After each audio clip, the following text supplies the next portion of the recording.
안녕하세요. 집에서 돈을 버는 집돈버 굿즈입니다. 오늘은 실리콘투 공모주 청약에 대해서 알아보겠습니다. 실리콘투는 화장품 관련 업종인데요. 청약 정보와 기업에 대해서 간략하게 알아보고 기존 화장품 관련 공모주들 사례를 보여드리면서 실리콘투도 괜찮은 수익이 나올 수 있는 공모주인지 확인해 보도록 하겠습니다. 영상 끝까지 시청 부탁드리겠습니다. 먼저 청약 정보부터 알아보겠습니다.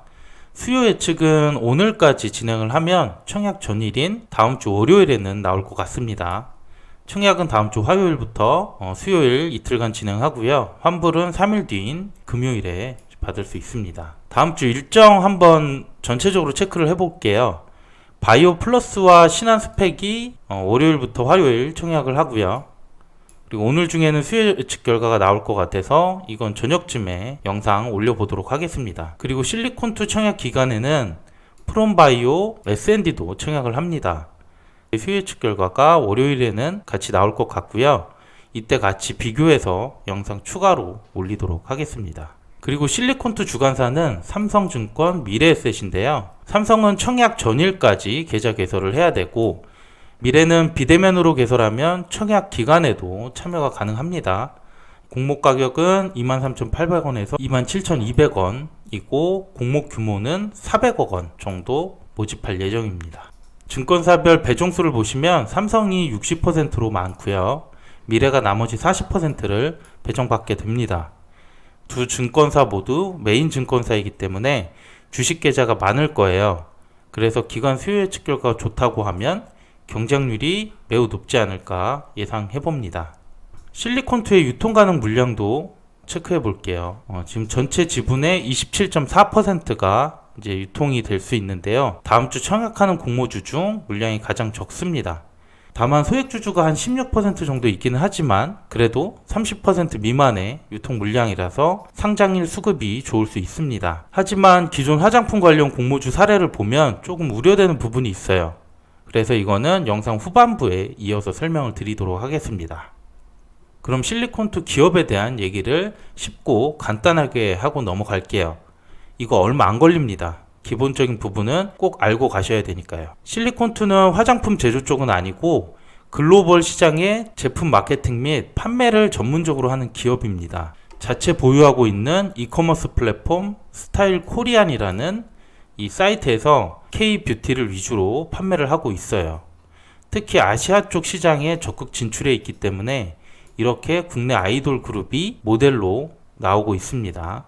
사업 유형을 보면 CA 매출이라고 이게 전체 매출의 80%를 차지하고 있습니다. 여기서 고객은 화장품 관련 이런 기업 고객들이라고 볼 수 있고요.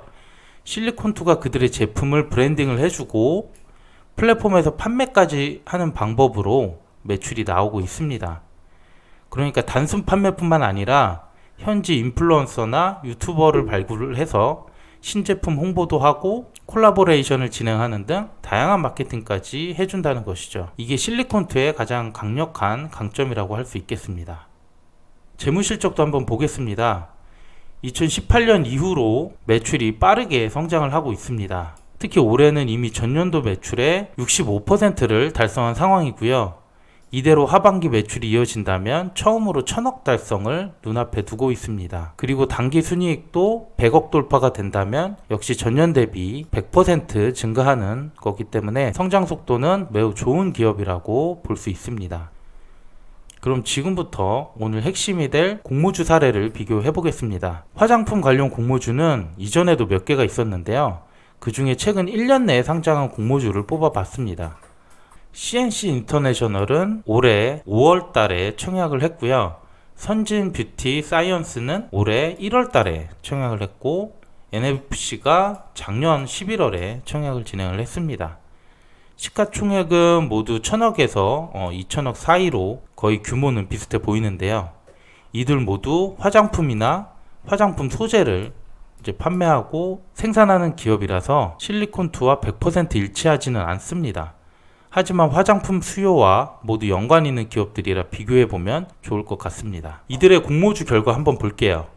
보면 CNC가 700억으로 규모가 많았고 나머지는 300억 미만 정도로 실리콘2와 크게 차이 나지는 않습니다. 그리고 유통 물량은 역시 CNC가 24%로 가장 낮았고 나머지는 30%를 넘어서 이것도 실리콘2가 더 좋아 보입니다. 수요 예측 결과는 세 군데 중에 선진이 가장 돋보이는 결과를 보여주었는데요. 경쟁률이 1431대 1, 의무 비율이 18% 정도로 괜찮았고요. 청약 경쟁률도 높은 2000까지 갔습니다. 그리고 상장일에 따상을 기록하면서 수익률이 매우 높았습니다. 반면 CNC는 유통 물량은 낮았지만 기관의 평가가 좋지 못했습니다. 그래서 결국 시초가 수익률이 마이너스까지 기록을 했고요. NFC도 역시 기관 평가는 별로였지만 수익률은 50%가 넘었기 때문에 얘는 또 괜찮았다고 할 수 있어요. 이렇게 결과가 매우 좋은 곳이 있고 오히려 마이너스 수익이 날 수도 있는데 이 이유를 제가 좀 분석해 봤습니다. 화장품 업종은 코로나 시국과 관련해서 볼 필요가 있는데요. 코로나로 인해서 마스크를 끼는 게 이제는 생활화가 됐습니다. 그러면서 매출이 급감한 업종을 찾으라면 상위에 있는 게 바로 화장품 매출이라고 할 수 있죠. 마스크를 쓰니까 화장품을 바를 필요가 없어지는 거고 결국 매출이 떨어지는 악순환이 생긴 거죠. 그런데 코로나가 진정되고 마스크를 벗는 시점이 오면서 다시 화장품 매출은 증가하게 될 것이고 이에 대한 기대감으로 주가는 선제적으로 반응할 수 있게 됩니다. 그럼 결국 화장품 산업은 코로나 확진자 수 그리고 경기 회복에 대한 기대감이 영향을 줄 수 있습니다. 코로나 일별 확진자 수를 한번 보겠습니다. 앞선 사례로 보여드렸던 그런 공모주들의 청약 시점과 같이 비교를 해봤는데요. 50%의 수익률을 보였던 NFC는 작년 11월에 있었죠. 이때는 확진자 수가 500명 미만이기 때문에 급상승하기 직전인 상황이고 그래서 코로나가 진정되고 경기 회복에 대한 기대감이 있을 때입니다. 그리고 따상을 갔던 선진뷰티는 올해 1월이었는데요. 이때는 3차 대유행이 진정되는 시점이라서 이제 마스크를 벗는 날이 얼마 남지 않았다 이런 기대감이 높았을 때죠. 반면 CNC의 경우는 4차 대유행이 한참 진행되는 그런 시점이었고 슬슬 코로나가 장기화되는 것 아니냐라는 불안감이 많을 때입니다. 그래서 결국 공모주 상장일에 악영향을 주었다고 생각할 수 있죠. 그럼 이번 실리콘2는 어떨까요? 5차 대유행이 한참인 상황이고 일 확진자 수가 2,000명대를 지금 넘어가고 있습니다. 저는 앞선 공모주들 상장 시점보다 현재가 안 좋은 상황이라고 생각하고 있습니다. 화장품 대장주라고 할 수 있는 아모레퍼시픽 주가도 볼게요. 수익률이 좋은 NFC, 선진뷰티 시점에 아모레 주가도 상승하는 추세를 보였습니다. 그런데 마이너스를 보였던 CNC의 시점을 보면 아모레 주가가 거의 정점을 찍고 있는 상황이었어요. 그러면 CNC도 결과가 좋았어야 되지 않냐 라고 생각할 분들이 있지만 아모레의 주가는 이미 코로나 전고점을 넘은 상황이었고 이게 거품이라는 우려가 많을 때였어요. 그래서 이게 정상적인 주가라고 보기 힘들었고 이에 따라 지속 감소하는 추이를 보이고 있는 것입니다. 이런 상황에서 실리콘2가 상장을 준비하고 있는 거죠. 화장품 생산 판매의 대장이라고 할 수 있는 한국콜마 주가도 보겠습니다. 역시 최근에는 많이 주가가 떨어진 상황이고요. 그래서 아모레나 한국콜마의 주가를 봤을 때 화장품 관련주에 대한 기대감이 떨어진 상태라고 할 수 있겠습니다. 네, 그러면 오늘 말씀드린 내용 간단히 요약하겠습니다. 청약일은 9월 14일에서 15일입니다. 그래서 수요 예측 결과를 동시 청약하는 공모주들과 비교해서 9월 13일에는 영상 추가 올리도록 하겠습니다. 꼭 보셨으면 좋겠습니다. 실리콘2는 글로벌 시장에서 화장품 브랜드를 마케팅 그리고 판매하는 기업입니다. 현지 마케팅을 하는 것이 강점이라고 했어요.